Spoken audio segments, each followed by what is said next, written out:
So that trailer is the first part of this journey, right? It's a call to action. It's a recruitment. It's a why do we care about this thing, right?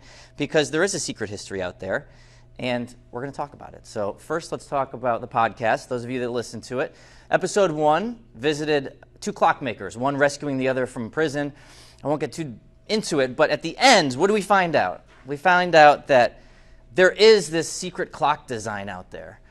One character talks to the other and says, hey, I keep hearing this story, Joseph Ives, this master clockmaker, telling me he's got the secret design. If we can just put it into production, it's going to make us a whole lot of money. But no one knows where this design is.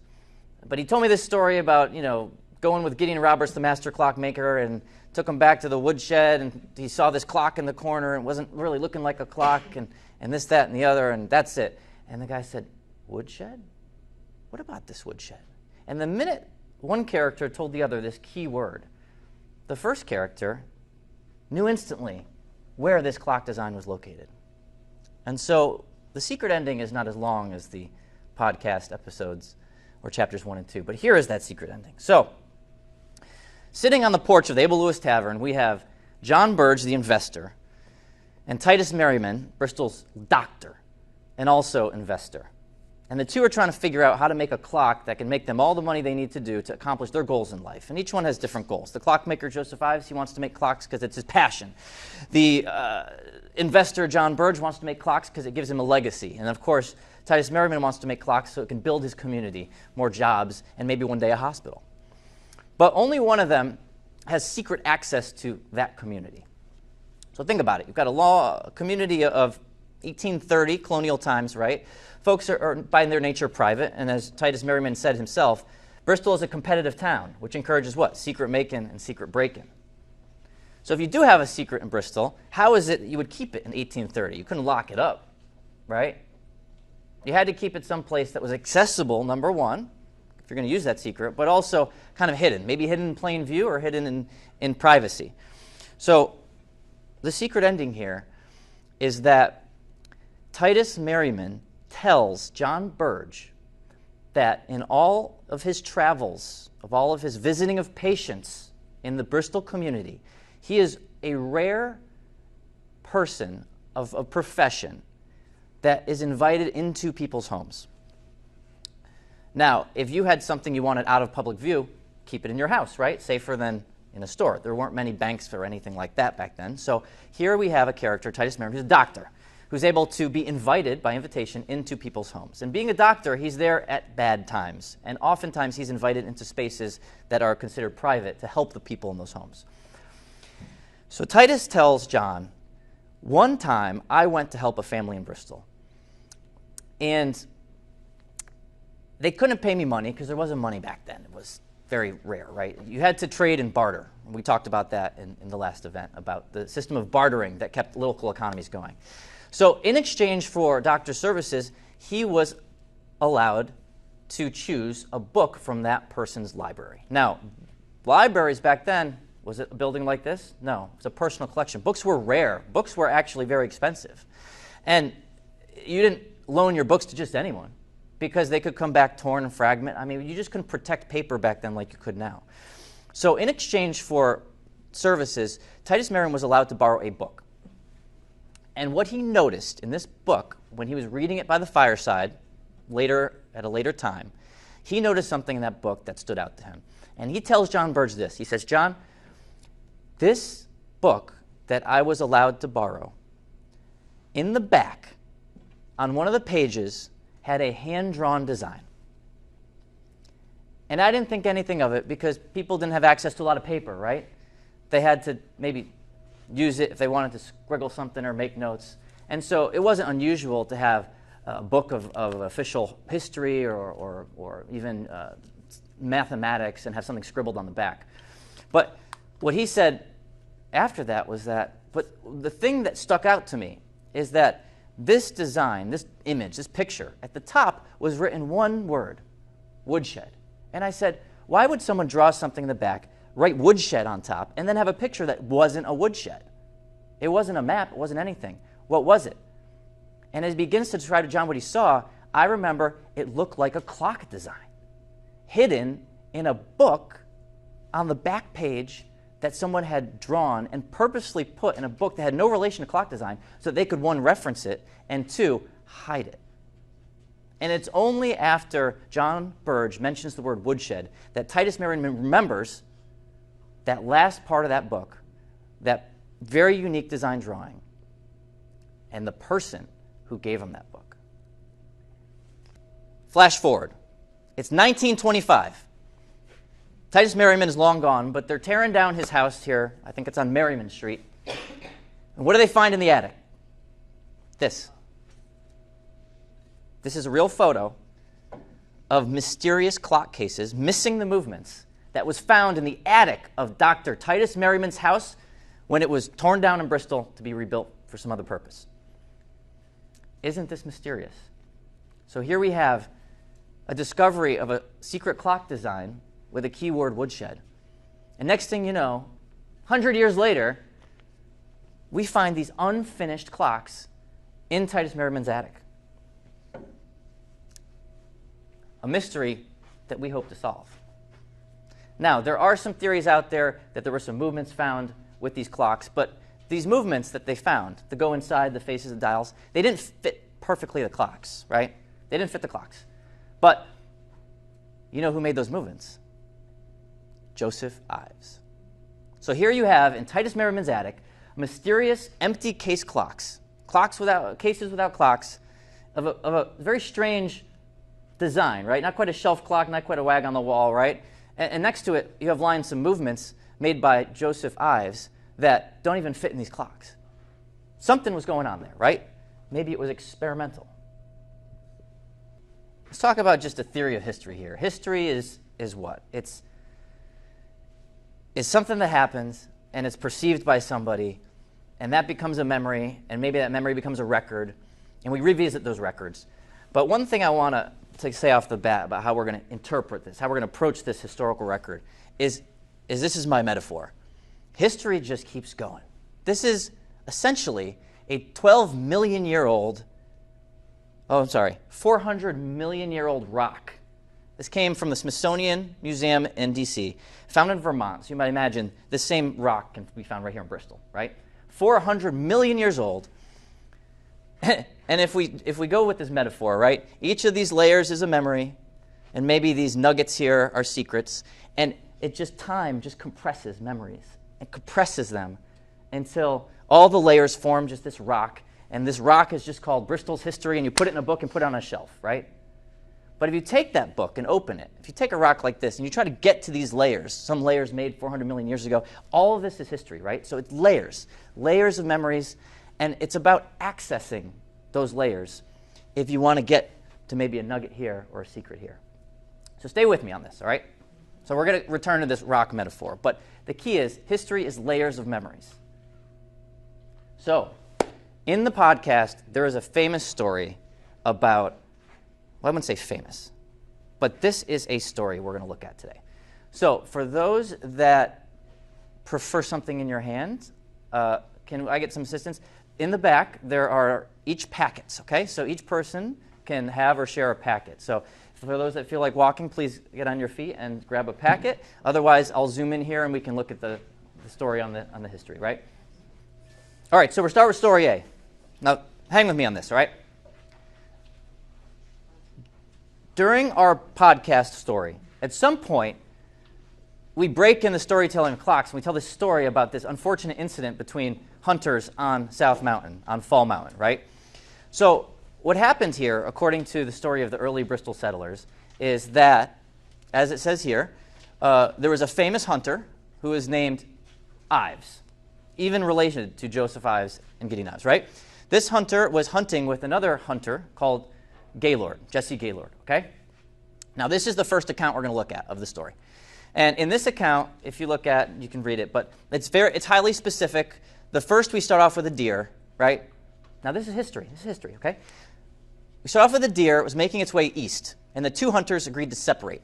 One going around the hill in the north, one going, okay, so we got some very specific instructions about where this was and what was happening, right? But just when one of the hunters reached the eastern extremity of the hill, so, the hunters, they separate, they're chasing a deer, great. Then something happens. When they get to the other side of the hill, one hunter sees an Indian, which we know to be one of the first peoples of the Tunxis tribe of this region, who also were present at the area at that time, taking aim at his fellow hunter, Mr. Ives, who's the mighty hunter here. And in this story A, Jesse Gaylord instantly shoots in self-defense, purported self-defense, at the Tunxis tribes member, Morgan, killing him to save the life of his colleague, Ives. And we go a little bit into a gory detail here about disposing of the body by burying it in the mud of the swamp nearby for fear of reprisal, right?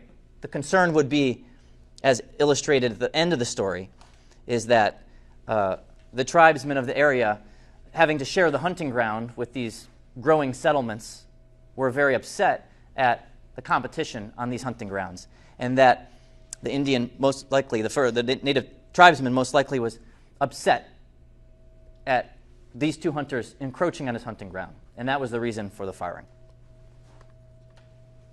Simple story, right? Or is it? So let's re-examine that, right? So here we are in story B. Now we're talking about layers of history, different memories, right? Story B starts off with the context. Instead of ending with the context, we go right here to say what happened. The Tunxis tribe members found these woods a fruitful hunting ground for many generations, and were greatly enraged when the settlers, white men, who had driven away their game and were leveling the forest, cutting down trees to build houses, right? And the settlers whose houses were remote from neighbors were in constant fear of injury from the tribesmen who were in competition with the settlers, right? But what happens here in this story? Gideon Ives of Middletown was on a hunting tour of Fall Mountain. Great. Heard that before. At one time with Mr. Gaylord when they discovered the Tunxis tribemen trying to shoot at them. They separated, which we know, and the tribesman, following Mr. Gaylord, was shot by Mr. Ives. What's different there? In story A, there's no deer, but also, who fired in story A? Jesse Gaylord. Who fired in story B? Mr. Ives. And then, we've heard it before, the two men buried his body, not daring even to keep the valuable weapons which he wore. The locality was named after Indian Morgan Swamp. Okay? So, we just discovered two authentic, direct source stories, but there's a difference here in the memory. Okay? There's also a new item that is introduced here. Not only was the body hidden by it being buried in the swamp, but what else happened? Not daring even to keep the valuable weapons which he wore. Okay? So now we've introduced even another item of the story, another memory, right? Because history is layers of memories. Another memory. So now we're talking about certain items that Morgan had that were buried with him, whereas the first story never even mentioned these items. Now, why would one memory differ from the other? Okay? So here we are in story 3, story 8, right? This is from a genealogy of the Ives family. So there's an interest here in maybe condensing things. So whereas story A was very detailed, this story, again, same event, same history, but look at the memory now. We're talking about the mighty hunter, introducing the characters, the same. It makes it a little bit different. It kind of editorializes it a little bit too much. So this author says, oh, they were hunting, watching for game. One of the hunters was startled to discover a tribesman in the act of taking aim at his companion, who, unconscious of the danger, was standing some distance away. But the gunplay of the settler was swift, and he was able to fire, killing the poor Morgan and concealing Morgan's body by being trampled in mud. Now, does this author identify who fired the shot? No, but he or she clearly says, in acknowledgement, there are conflicting claims as to which of these hunters fired the fatal shot. Both families, it is said, insist they descend from the chief actor of this heroic episode. Heroic, of course, can be reinterpreted in many ways. And then goes on to say a little bit about the Ives family in Bristol. But here we are, 3 stories, 3 different. Now, what's missing from this story that was in the other 2? There's no deer. There's no mention of what? Burial. Any items, right? Any items? Here probably is the most authentic source of the story. This is Deacon Ives, who was a deacon at the First Congregational Church for 50 years. On the 50th anniversary of his deaconship, he tells the story again. And look at this. It just keeps changing, the story, right? It just keeps changing. What happened? So he says that his great-great-grandfather, Gideon Ives of Middletown, the mighty hunter, we keep going back to this mighty hunter thing, was famous for killing lots of wildlife and successfully so. But he says and doubles down on who was the one that fired. He was always informed that his great-great-grandfather, Gideon Ives, was the man who shot the tribesmen in one of his hunting tours. But look at the context here, right? So the first author and the second author both implied that the whole conflict was probably because of what? The tribesmen being enraged at hunters encroaching on hunting grounds that were different, associations with that. But look at this one. The Indian was discovered by them. Morgan was discovered by them, endeavoring to get a shot at them. They immediately so the Indian is introduced when? Not after they separated, but before, which is an important point, right? So to escape, they decide to separate. Whereas in the first story, they separate why? Because they were hunting a deer. All right?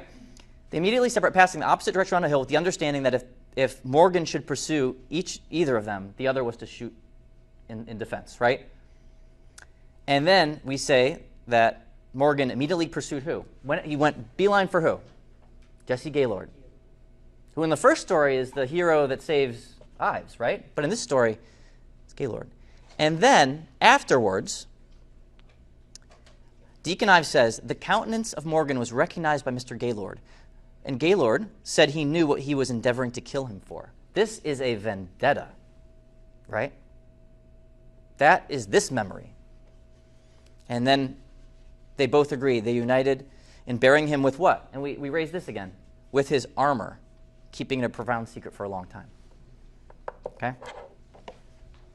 So stay with me. We're going to do one last one here. Because it keeps coming. It just keeps changing the story, right? This is history, right? This is Bristol history. It's supposed to be pretty, A through Z, but it's not. We keep changing the story here.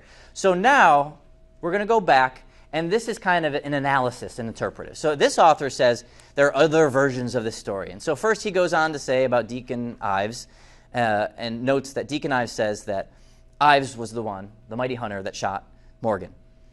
But then he says, but it was told to me, and I'm the writer here, I'm the analysis, historical analysis, by a family member, the grandson of the hero of the story, that it was Jesse Gaylord who fired, and that, and get this, Morgan's rifle, powder horn, and bullet pouch were preserved for many years in the family. But then he goes on to say, but Deacon Ives essentially says that the items were buried. So why this intense focus, not only on who fired the shot, but what happened to the items? And the last kicker here is that Jesse Gaylord, after this very unfortunate, very traumatic incident, decides to move to Bristol. And where does he put his house? As we'll discover later, right on South Mountain, within a few rods of where this incident occurred. So why would Jesse Gaylord then build his house right next to this incident? I mean, if you had, as they explained in first, this traumatic, terrible incident, and you want to keep a secret, why would you put your house right next to it? Where literally, presumably the body is buried. And so then we get, as an example of this, we'll break from that story for a second. We're going to come right back to it. This is how stories were told. But look at this one. So log houses were built on Fall Mountain, and it said that the heavy doors were open during the day. Blankets were pinned across the doorway that it might not entirely open to bears and other native tribesmen in the area, right? So the settlers were on the mountains. But I want to go into this part of the story, which is interesting. So it says that families who were living on Fall Mountain at the same time that this incident occurred with the settlers and the hunters, it wasn't uncommon to see bears prowling. And here we say that as late as about 1750, so we have a good date here, a huge bear was killed near her father's house by Abigail Peck, a sturdy girl of 14 who had been left at home from a meeting by her parents. So in this story, we have a 14-year-old girl left at home alone. Giant bear comes down the mountain, and she, very heroically, pulls the rifle off the door and shoots the bear. Okay? And we say that she's only 14. Oh, but these stories keep changing in Bristol, I'm telling you. So now we're telling the story, and it's the Sabbath, in 48 or 49, which is not 1850, right? Not 1750. We're shaving a few years off. A bear came down in the cornfields near Goose Corner. This is important because it gives more specificity on where this incident happened, right? And now our hero, Abigail, she's 12, not 14. So things are changing here. These things are changing. And she was caring for her brothers and sisters. So now there's innocence to protect, right? Now suddenly it's more dramatic. And she was preparing dinner at the time, right? This is highly specific. While her parents attended divine service, not just a meeting, they were at church, right? The brother wanted to shoot, but Abigail, who was the older one, she had the deputed authority and won her the distinction of having to shoot the bear, right? And later she married so-and-so, a captain of the Bristol militia in the Revolution, who led his men to repulsing General Tryon. So look, I'm going to take this hat off and put on my investigator hat from a different life. When you want to cover something up, what tends to change? Stories, even memories. But that doesn't mean we can't find the truth. So we're going to pick apart very quickly the layers of these two stories. And I'm going to propose a theory about what really happened here, okay? So research is fun, and sometimes you really got to get into it to uncover a couple contextual items. So here we have Gideon Ives Sr., who's Ives, the mighty hunter. Then we've got Jesse Gaylord. We've got Abigail and Abigail's husband, okay? The only point here is that here's a list of dates we're going down here, right? And here's presumably where Abigail shot the bear in 1750. And I'm just going to approximate that the hunting incident on Fall Mountain took place about 1752. But what's important about this, right? Contextually, it took place before the French and Indian War. This is well before the Revolution, right? But question is, who fired, right? Who is the person that actually made the decision to fire here and unfortunately kill Morgan? Because what we've got is a crime scene, possibly a cover-up. And it does matter. And it matters, and it helps us to explain which of these stories, of all the stories we presented, is true, and which is just a revisited memory, right? But what's important about this? In 1750, we've got Abigail here about 15 years old, right? Which pretty much jives. But look at the ages of the two hunting companions, okay? So if my research is correct, Jesse Gaylord, Captain Jesse Gaylord, which of course he became a captain after, right? How old is he? You see that? He's 18, okay? And generally, if I got this right, Ives would be older. So I presume to say Ives is 72 years old. So here's this 72-year-old mighty hunter, and here's this hotshot 18-year-old, okay? Does this kind of change what they say, the human factor going into this hunt, right? And they're both not from Bristol. And one presumably has a lot of experience hunting, because we always say, who's the mighty hunter? Ives, not Captain Jesse Gaylord, right? So imagine this. You're 18 years old. You grew up in this Fall Mountain community, and you get invited on a big hunt with the mighty hunter, who's a little bit aging, which is why he's going to take you along, right? What are your motivations that day when you wake up in the morning? To get what? To get a catch. To do something heroic. To come back and tell everybody that you did something even more heroic than who? Than who? Then everyone knows old Abigail, the hero who shot the bear. So if a 14-year-old girl can shoot a bear, don't you think 18-year-old Jesse Gaylord's going to get himself 2 bears? Right? So that's the mentality of these hunters going in. You have an aged hunter who's done this 1,000 times before, and he's just headed up to Fall Mountain to get another catch and maybe teach this young buck how to hunt and trap. And you've got an 18-year-old who grew up in this area who knows what's possible when you go on a hunting trip. And he's coming at it from a different angle, right? What's also interesting, if we're going to deconstruct this, is story A gives us some very specific instructions about where this event took place. Okay? So we've got Cedar Swamp Pond here. We've got all of Fall Mountain. But what are some interesting things in the story that help us zero in on where this happened? One, all the stories agree it happened on Fall Mountain, right? So we can say the true story happened on Fall Mountain.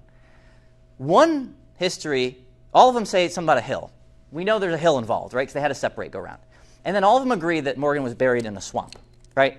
So Fall Mountain, hill, proximity to a swamp, and of course they all say it was named Morgan Swamp for a long time. We all know that that is now a nature preserve. But if we look at this, if you can even imagine going into the layers of history, just based on that story, you can do process of elimination. Who sees a swamp here? There's only 2 swamps, right? 1 and 2. And which one is kind of near a hill? Right? Right here. Okay? So let's imagine, let's recreate the scene here. We've got 2 hunters, one headstrong and one kind of tired maybe. And they're coming this way. Let's say it's a deer. Let's say they're trying to escape a pursuer. And they come to this hill, right? And it says they're heading east. So let's say they're approaching east. And now you have to imagine that this lake here, which is now part of a preserve, maybe it wasn't a lake at the time. But in any case, here they come. And why is this, if you know hunting a little bit, it's even more likely to find game there. It just solidifies our theory that this is where it took place. Because most wildlife like to drink water from placid, not roaring rivers where they can't hear predators, but from lakes. So you basically zero in on a lake where you might find a deer. So you have a high proximity that the 3 hunters that morning were in this area. And as they start to move around this hill, on this side of the hill is the other land feature, which is this swamp icon, right? The other thing that's interesting about this is these lines of terrain lines, right? So just to go back here, each line represents about 10 feet. So why are we diving into this? Because suddenly from this story, not only can we ascertain a little bit more of the truth, but we can also have a highly pinpointed location of where this incident took place. So my theory is that it was a vendetta, that these 2 hunters were traveling in this area, possibly to find a deer who normally drink from this lake, and that's why they were there, and that Morgan saw them, because Morgan, we know, lived by under what is now known as Indian Rock, and that, according to Deacon Ives, Morgan had a vendetta against Jesse Gaylord. Now, here's another theory by reduction, okay? So you imagine, why would someone be angry enough with someone else to actually wish them harm? It's tough to know, right?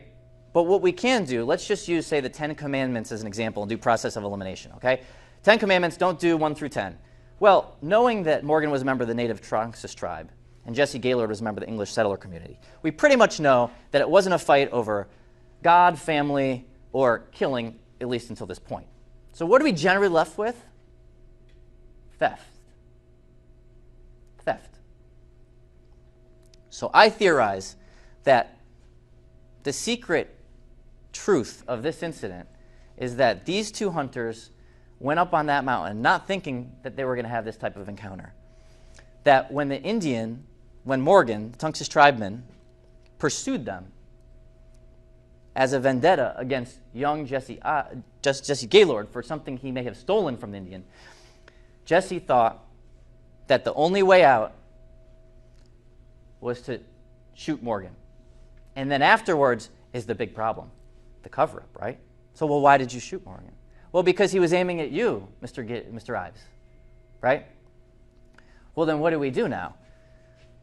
Well, if we tell folks, then there's going to be revenge. So we have to bury him. And when we bury him, let's just go tell people that I shot to save your life so that it seems more, you could pass it, pass it more. Now, if Jesse Gaylord did fire the shot, what do we know about firearms of that era? Were they accurate? Could they shoot far? Was this most likely a close encounter? Yes. And I also have another theory about why both of them may be listed as firing the shot. Because what happens if Jesse fires and he misses? And things get hand to hand. And then Ives has to intervene. And anyone who would come to the scene with a clean shot and say, oh, this is what happened. But if there's evidence of a brawl, of something very much more darker happening, then you might want to bury that evidence for a very long time. And you might not want to get caught carrying around the next day what? Items that the person that you just killed may have carried. So I believe that the truth is that both of those hunters fired a shot. because the battle lasted much longer than what we like to condense into history. If you pull apart the layers, oh, it's a story about one hunter shooting someone to save the life of another. No, it was probably a much more protracted engagement and a much longer and bloodier cover-up. And why would then Jesse want to live close to the scene? Well, think about it. In the first few years, the items shouldn't reappear on the market, or they'll know, oh, that's Morgan's rifle. Why does Jesse Gaylord have it, right? But after enough time went by, if someone ever came across that grave and they found the items, well, that's a fingerprint of who that person was, right? And when you remove the items from that unmarked grave, well, then it takes longer. It could be anybody, right? So the items were buried, but they were also taken at two different points in history, right? So that is an example of a secret history of Bristol, okay? Chris, that was terrific. Okay? Secret history of Bristol, all right? So there's something that happened, but it didn't. All right, so very quickly, we're going to change gears here. Podcast, remember, there's this big difference of opinion. Joseph Ives a clockmaker, right? I'm a clockmaker. What's a clock inventor? Was Eli Terry a clock inventor according to Joseph Ives? No. He was a clock replicator. What does that mean? People like to say we invented this, we invented that, but really we just took an old design and we replicated it and we just changed its form. So the clocks that Eli Terry made, they were wood. They don't really... Does anyone have them? Does anyone use them to keep time today? No? No, they don't. But what do we use to keep time? iPhone. That's great, exactly. And where does the iPhone get its time? Satellite. Apple. Funny enough, well, you know what? Oftentimes when we get to this point, I like to ask AI, but I'll save you the ticking time. But Apple gets its time from time.gov. What is time.gov? It is a government agency right here, Boulder, Colorado, okay?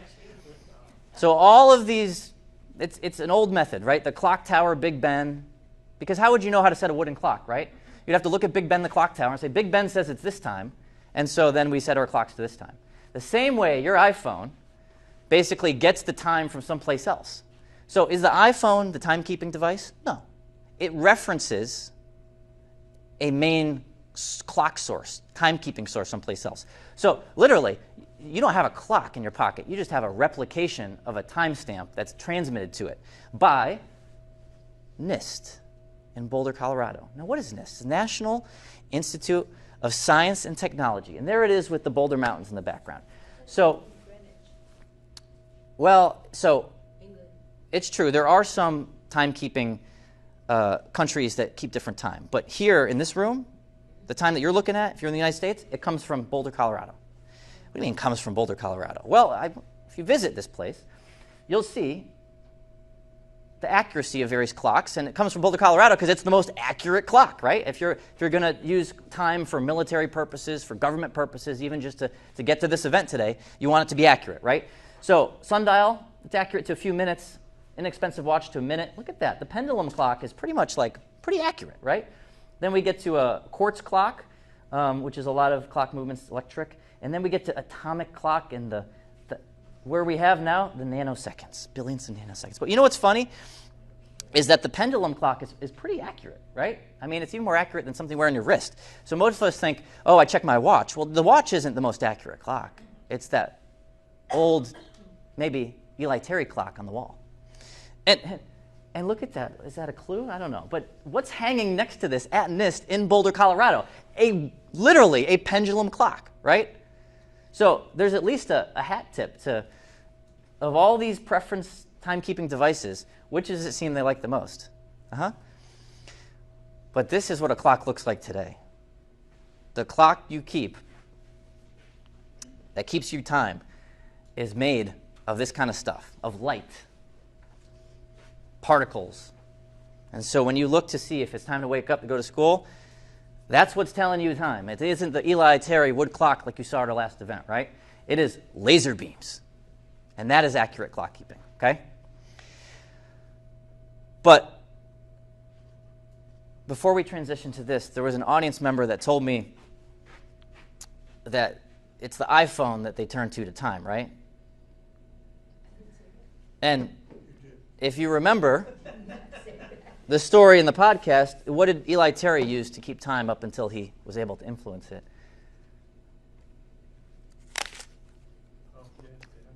Who has a logo of an apple with a bite out of it? Interesting connections here, huh? To time. All right. We're moving to World War II, Bristol history, right? Stay with me. Young GIs, before they went out, they were given homemade Bristol watches as they went out to the battlefields of Europe. And they were asked to hang their hat on the wall in a Bristol establishment so they could take it back when they got home. It's a tour to history. It's pretty cool. We had specialized units of the War Council. Everyone in Bristol had a role during the wartime. Girl Scouts, Boy Scouts, guys who loved to ride horses on Fall Mountain when there were blackouts, right? World War II was a time when this community had an unbelievable amount of structure to it, focused on supporting the war effort, and you found that all across America.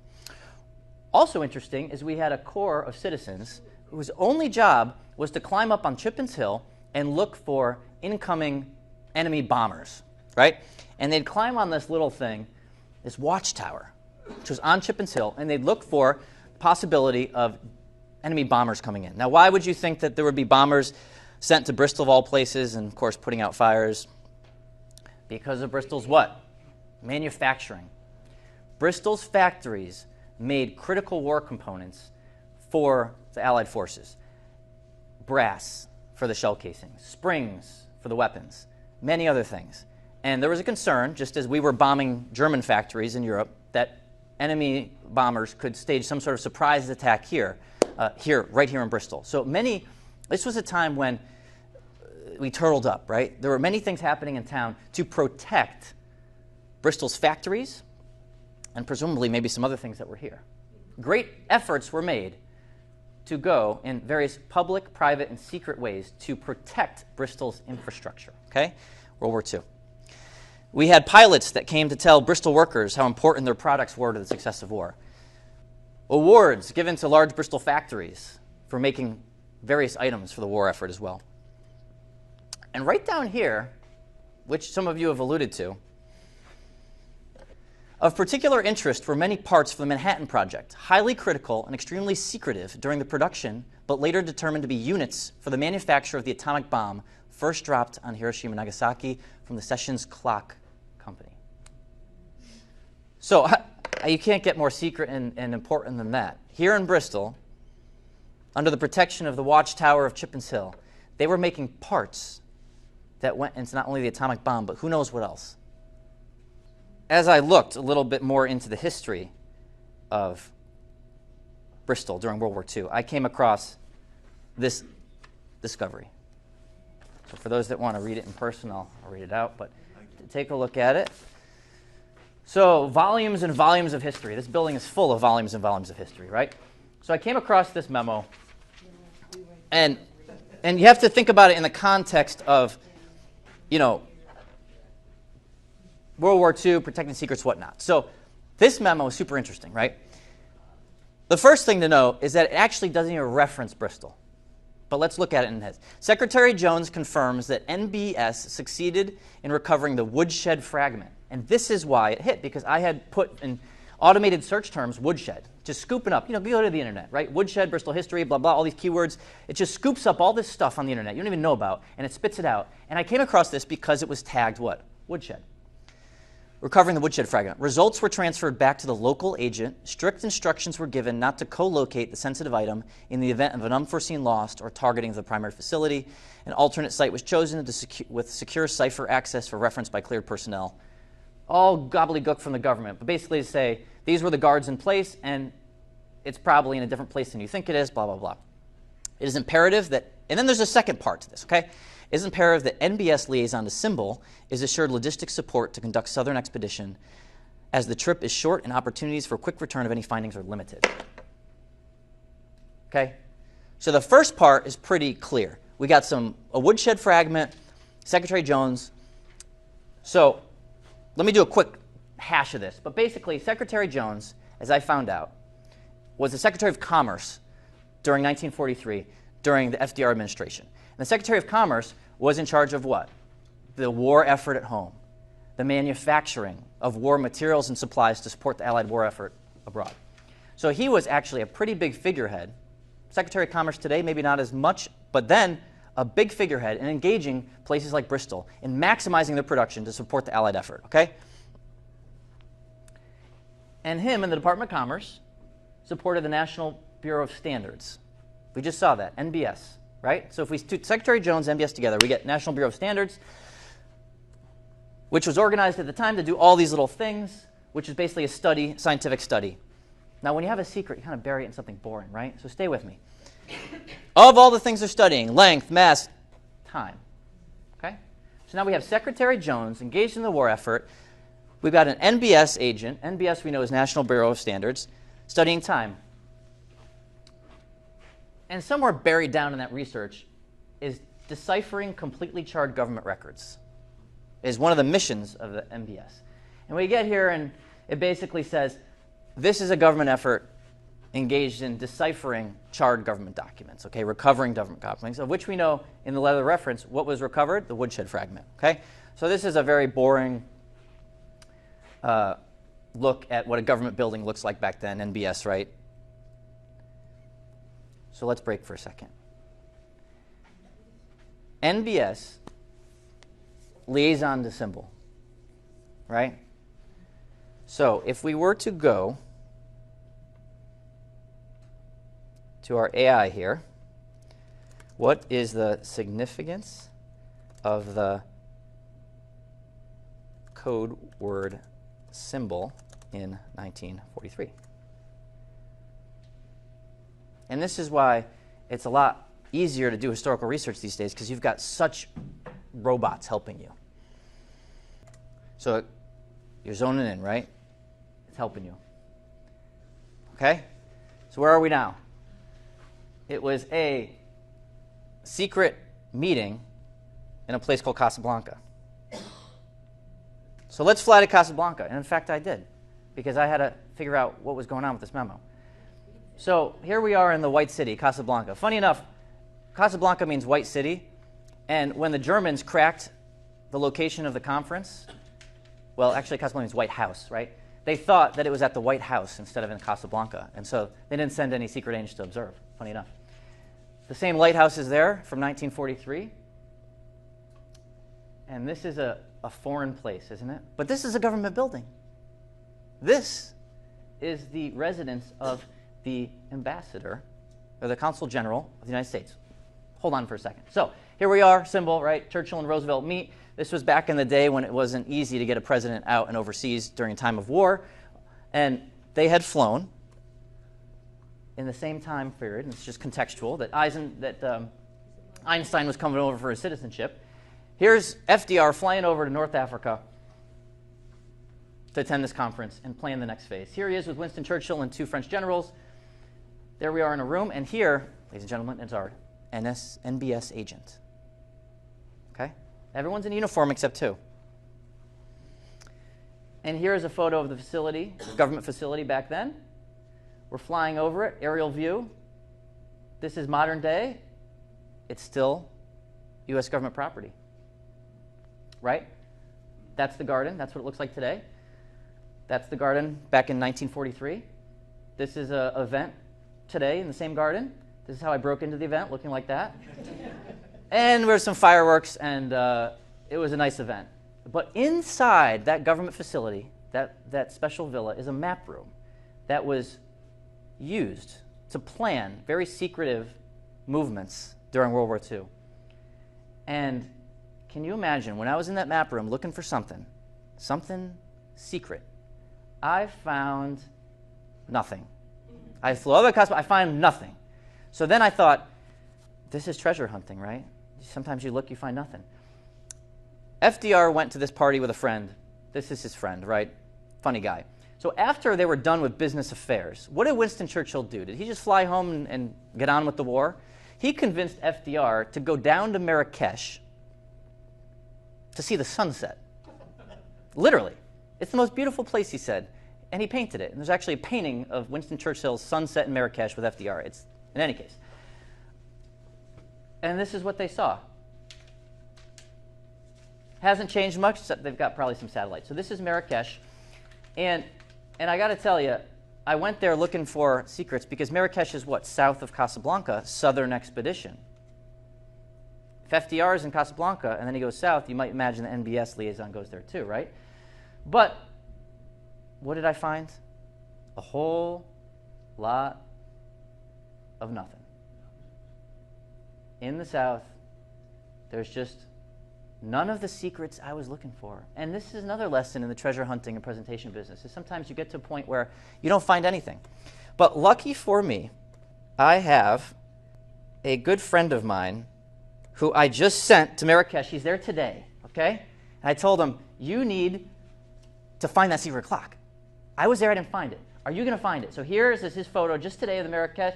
That's the market. He's there right now. Literally, we can call him. He said he was going to be on a camel. That's him and his daughter holding a snake. He even sent me this video. Right? I mean, it's great, right? There he is.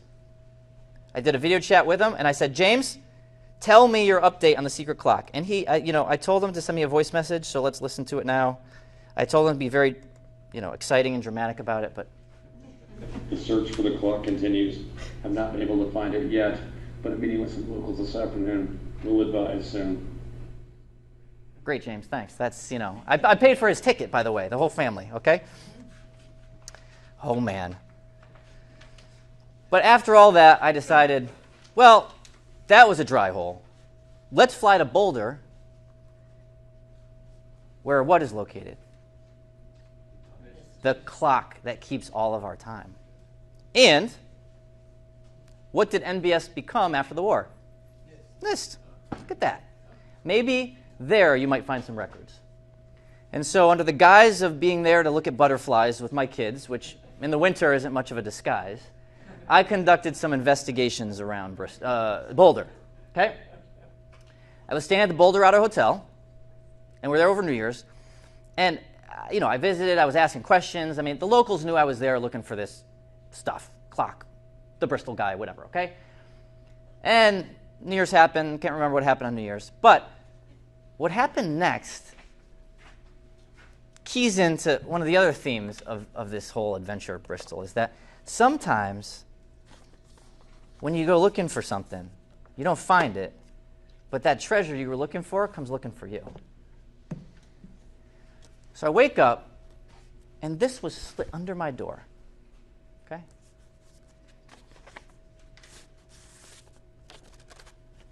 Hotel Boulderado station head. Right? What does it say? Be careful. Be careful. Careful. Someone knows I'm there, right? And this gets this whole secret society thing about secrets and secret societies. The two go together, don't they? But behind that, be careful, someone did me a good one and dropped me this. What is this? This is a puzzle. This is a cipher. This is exactly what was referred to in that memo that we scooped up, right? And so we're going to take a quick break because we today, right now, are going to solve this cipher. And it's not as complicated as you think. But not to add too much here. I mean,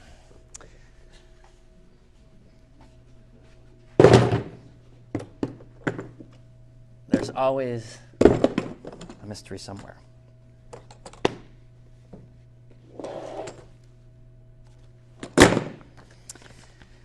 So, what do we got here?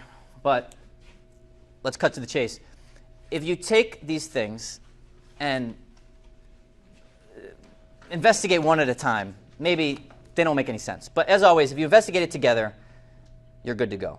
So it may lead to something. So remember, if any of you have that memo, what was one thing that it said about securing this thing, right? It said it was the Woodshed fragment. Where is it? Where is it? It's under Cipher access, so there's our Cipher. And it was located, given to a local agent, at a place separate from the primary facility. Because if you have a bombing campaign, right, like the problem is that you don't want to put all your eggs in one basket, literally, right? So if you can see, right, can you just read off those numbers right there, starting with 18T? So post, for me, post is maybe a coordinate, right? So we're going to go to 18T, and what's the first set of numbers there? Okay, and the next set? 461560. Okay, and I'm just going to assume we're in the northern hemisphere because we are, okay? All right, let's zoom in. Where is this location where if you use this cipher, you get to find the Woodshed fragment? Come on, Internet. You're really giving us some drama here, Internet. Right where we are. Does anyone know what's the corner of Main Street and High Street? We are! All right. Interesting. Interesting. So going back to this, a box is about 6 by 13. We have some values here. Where do we have 6 of something? Right here. 1, 2, 3, 4, 5, 6. So that's got to be the 6. We've got 13 of something. We've got all these words here, right? 13. And we have what seems to be X's, but it says letter. So long story short, there's computers that help with this. And then there's a very strange symbol right here, right? That's what it turns into. We got a 6 by 13 box. One side is the words. One side is the letters. We'll put the formula down here. And if we can just crack this code, ladies and gentlemen, we are going to find that Woodshed fragment right here, right today, in this library. But what about these words, right? Like, what about these words? Drop something, Chris. Thank you. Does anybody, does it make sense to anybody? Everyone take a copy and pass it around. What about these words? Thanks. Anagram. Who's heard of an anagram? Remember, this is supposed to be secretive, but accessible. A secret that was meant to be used, but also hidden from public view. Read. If you rearrange read, what do you get? Deer. Oh, deer. Now, why did we, in a second, why did we at the beginning of this talk so much about that story in the woods?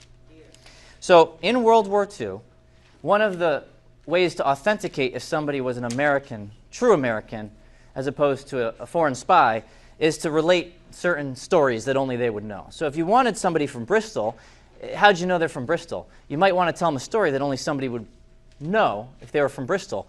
And so when I put this into the computer AI, what spit out was that exact story. A through E stories. And these are anagrams of words that appear within those stories. So here's the puzzle for today, folks, that I will guide you through, but we're going to take an attempt individually. Each of these words, if you rearrange the letters, you don't have to add or subtract letters, come with one word, okay? And if that word appears in story A, you can put an X in this box, and then it should add up to something here. And my theory is that when we add up all these numbers, it will reference something in this library. And what is a library full of? Books with reference numbers on them. All right? Now, the X column is interesting, and so we got two things to crack here. One is this formula where X, whatever is here, and remember, they call that a letter. So I guess we're looking for a letter right here, okay? It's going to be a letter. And what we think is X times X times X times X. So we'll work on that for a second. But we're going to take a quick break. So we have about 10 minutes where we're just going to get up, use the restroom, do what you need to do some water, and those of us that want to work at cracking the puzzle, we'll work at cracking the puzzle. I would suggest start as a group right now very quickly. Let's get these anagrams out of the way. So deer, read, right? What does deny refer to? Indian, good. Parates? Separate. Separate, yep. Add glory.serif. Maybe we'll come back to that one. Ragman Burdu. Let's break it up. Are they, Burdu. is it two separate words or is that? My assumption here is that the point implies a concept, and that may be different. So let's just say two separate words, right? That would be my understanding. So, but look, it repeats. So ad glory serif and vis serif. So it has to be something. Someone said it. Gaylord fires, and that must be what? Ives fires. So then here we are with Ragman Burdu. Morgan buried. And what is Mars Burdu and then Mars der Vesper? Arms buried. Arms buried. Or, if you're looking at the opposite, arms what? Preserved. Now, what's this stuff here? Hill? Swamp. And the last two, can we get it?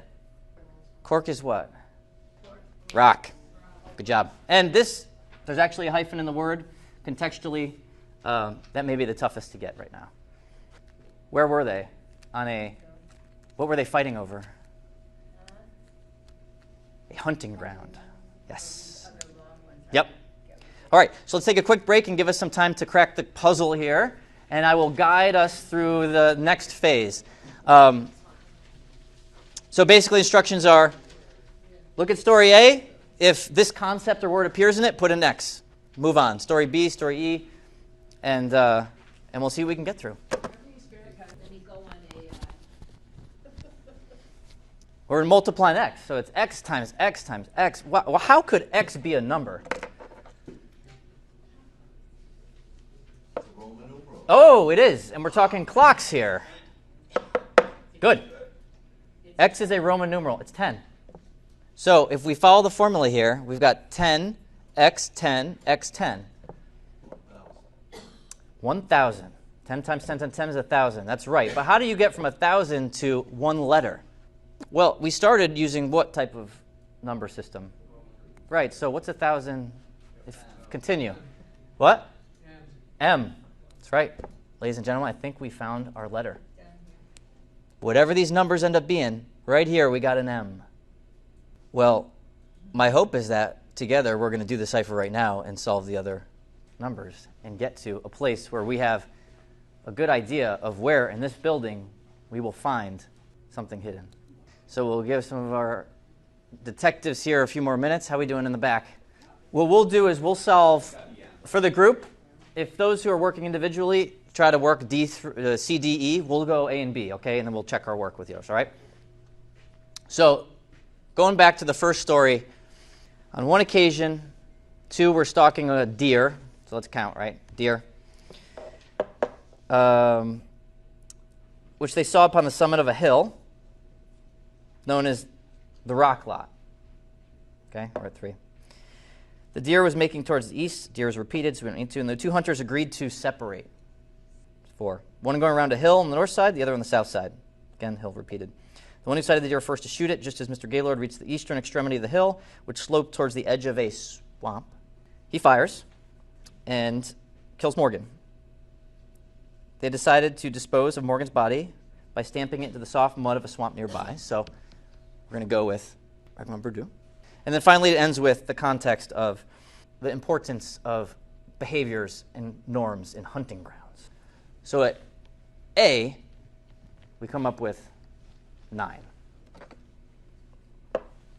B, the Indians, who found these woods a fruitful hunting ground for many generations, were greatly enraged when settlers had driven away their game, were leveling the forest, and the settlers whose houses were remote from the neighbors were in constant fear of injury from the tribesmen. Gideon Ives of Middletown was on a hunting tour of Fall Mountain at one time Mr. Gaylord when they discovered an Indian trying to shoot them. They separated, and the Indian, following Mr. Gaylord, was shot by Mr. Ives. Okay, so we're at 4 because we got Ives shooting, right? The two men buried his body, got buried, not daring even to keep the valuable weapons. So we've got weapons buried here, right? 6. And that the locality was named Morgan Swamp. 7. We got a 9, we got a 7. So C, according to my computer, has been a little bit contentious. So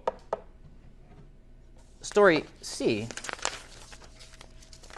does not actually allude to who fired. It's just leaves it open. So we're going to leave those blank. So anyone come up with a number for C? Just call it out if you got it. 4. That's what the computer spit out. Yep. AI agrees with you. We got a 9, a 7, and a 4. Now let's look at D. Anyone come up with something for D? What are we looking at for D? Let's go with it. 7. 7 could be a proximity, right? So let's put D somewhere in the vicinity of 7. So we've got 7. We've got 9, 7, 4. D could be 7. It could be 6. It could be 8. Okay. We know our letter, which is M, and so we just look for E now. What can we? Anyone out there? We got something for E? There's a lot of references in E. It's a tough nut to crack, and we're probably going to get a proximity here. And so, not knowing how precise you're ever going to be in treasure hunting, if we are approximate, we can at least start getting some options on the table, and maybe through process of elimination, get to where we need to be. So for D, we get some options, right? We got 6, 7. What do we think for? 7 is for sure for D. Okay. I just went through the story to try to find everything else. All right. And for E, what are we coming up with? Let's get a range. All right. Is it more than 4? Is it more than 5? But it's probably less than 10. Let's get some deductive action going on here. So why not head to the Bristol CT Library site and start giving us some options? Look at that. All right. So what are our options here? We know it's a 9, 7. We know it's a 4. I'm thinking that's a good guess, right? And we got a 7 here. So we don't have that many books here in the library, right? So you got to put a period somewhere. Where do you want to put the period? Let's do that. And let's see what we come up with. Nothing. All right, so which number do we want to change? Change the last one to 6. I think that one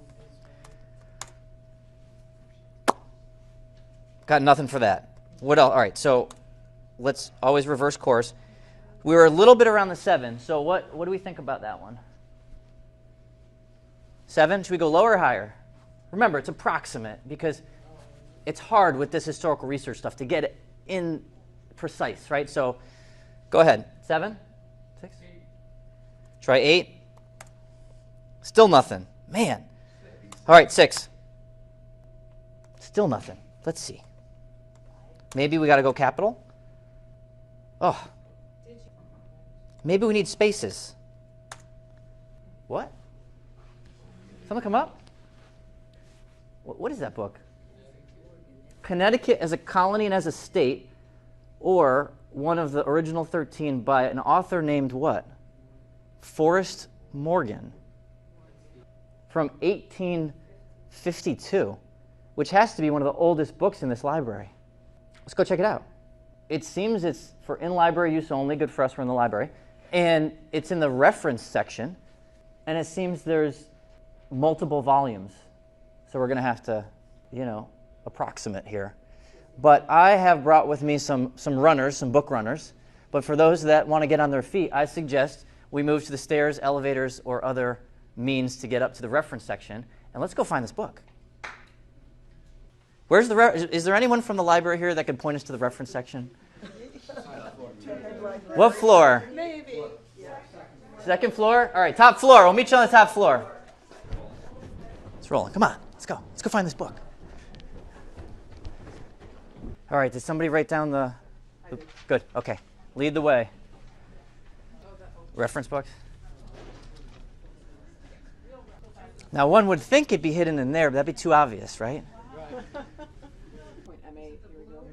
It's like one of these 4 here, but Any other clues on which one? volume 2, right, was what the... Well, check them all out. See what... Everyone grab a volume. Volume 3. Does anyone find anything suspicious? Careful handling because they're pretty old. Well, I see this one's is not our typical spine label, so. I was about to say... That's true. Check it out. Yeah, check it out. Okay, do we do it? Oh. What the? What do we got there? I don't know. Do we open it? I mean, we came all this way. All right. Oh my God, it's a... It's, I don't know if it's what we were looking for, but we have in front of us a disc. Should we go look at it? Yeah, let's do it. All right, let's roll. All right. I would suggest bringing the volume with us in case there's other clues. We can probably return the other volumes to their rightful place. Had a disc in the 40s? Can you carefully, I mean, you're the one that found it. So All let's- right, yes. Easy. Go easy on that. You gotta check all your books. I know, who knows what's been there. You started something big. Probably fun to cast a blind for conference. All right, let's head downstairs and see what's on the disc.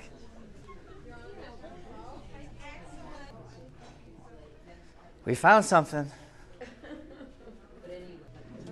All right, folks. So, our search led to volume 1 of this book with a curiously similar author to our incident of which it refers.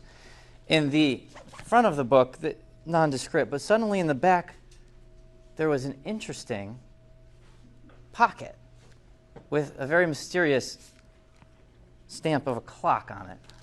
And in that pocket was this file, which it is my theory is the Woodshed fragment recovered by the National Bureau during 1943. And they left it in there.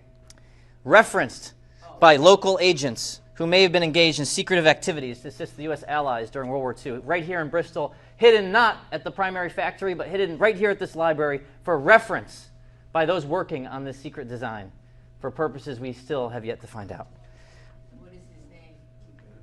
More investigation might know. But let's see what we got here, folks. Let's see what we got here. Wow.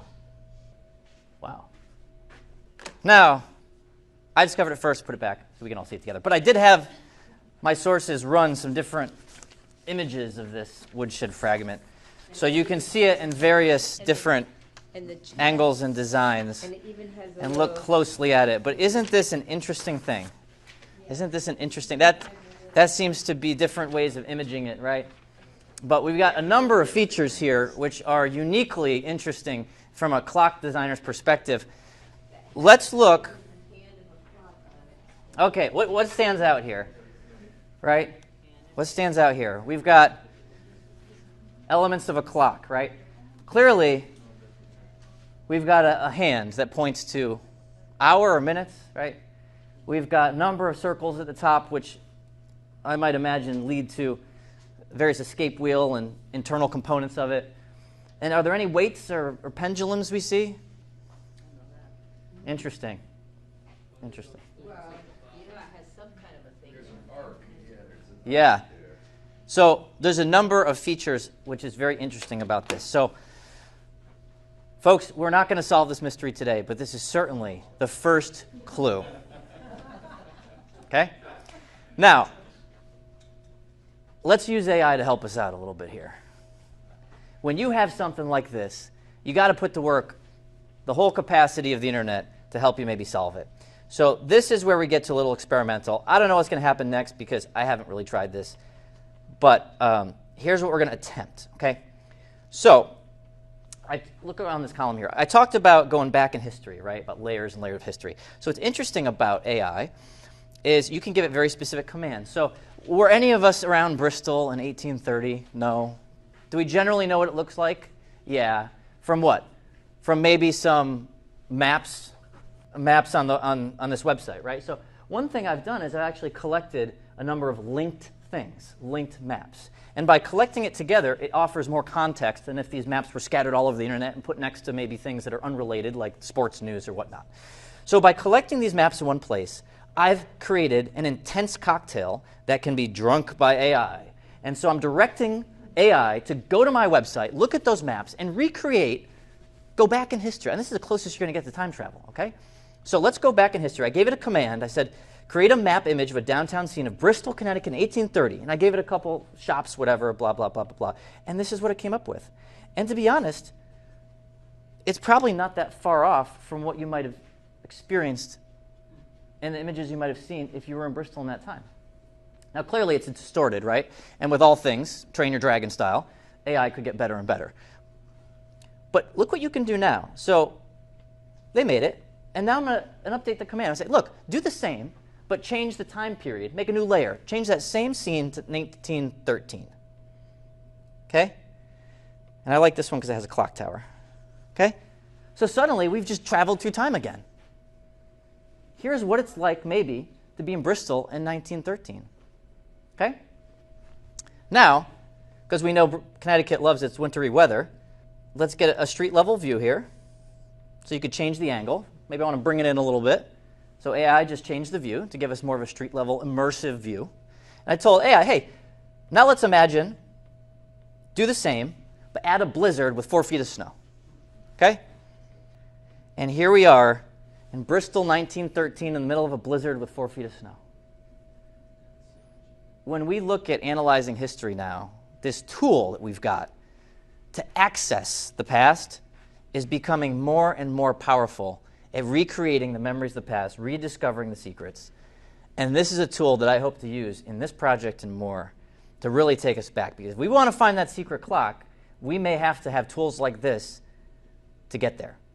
Imagine if we were able to tell AI, take that map and give us a 3D virtual city that we can explore, interspersed with actual photos and recreations of people and places based on those photos. And I can access that in a virtual world, and I can explore it, and I can find that secret clock. We're not too far from that. It's just a matter of asking the right questions, right? So, to end today, we are going to upload our Woodshed fragment, okay? And tell AI this is a clock and case design diagram. Create an image of an actual antique clock with the same proportions, with the box, case, clock, wheels, dial, and pendulum. Because we see a pendulum, right? We ready? Come on, AI. And this could be what our secret clock may look like. And if we recognize it here, we may be able to recognize it in the real world. Any new field of inquiry has a little bit of a learning curve. So now we're going straight to a design AI, an AI that's trained specifically to create images. And then we're asking it the same. Oh! Ladies and gentlemen. Is there anyone here from the Clock Museum? This seems interesting, right? I mean, this could be what the secret clock engine of Gideon Roberts looks like today. But there's only one way to find out, and that is to listen to episode 2 of a podcast when it's released, as we will be going further into the secrets of Bristol. And if you follow along, I'll say this about a journey. It's that you start a project like this, you think you're just going to originally came up with a book maybe and get to something different. We've taken it to different levels, and like all good journeys, you just don't know when you've arrived at the end yet. Things keep happening in between. So I will say that it's tough to always be a figurehead when sometimes you're targeted. So also delivered under my door that day in Boulder was this phone. Now, I've carried it with me, and nothing's ever happened. I thought that today, when I found this Woodshed fragment, finally, whoever left this might come back into contact. It's just difficult to know when secret societies will make themselves known.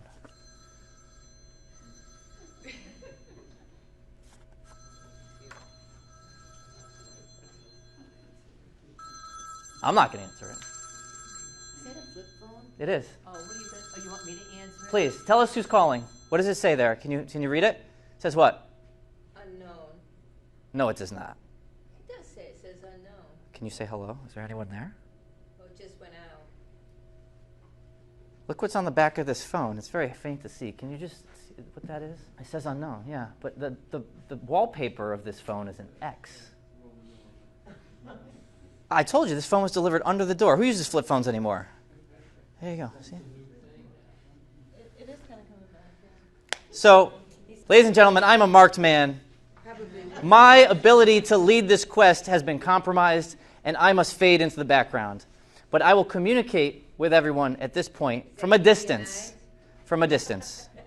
And so, in the future, I see challenges. I see directions to some locations in Bristol. Please follow along. The story continues, but I will not be, and I cannot risk, for my sake of my family and myself, to be here in person presenting, being so targeted by what we know to be a vast secret society here in Bristol, of which any of you in this room could be a part of. So thank you very much for coming to the second Bristol event.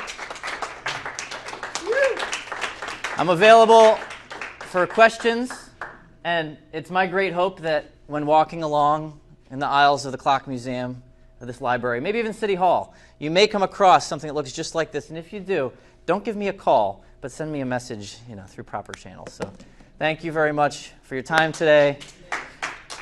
We've recorded some of this. It'll be available, be remixed. And it's also my great hope. We've got, we continue to collect good footage on this, so there might be a film with all the leftover footage in the future. So there is a secret clock. There is a reveal, and it is coming. But it didn't happen today.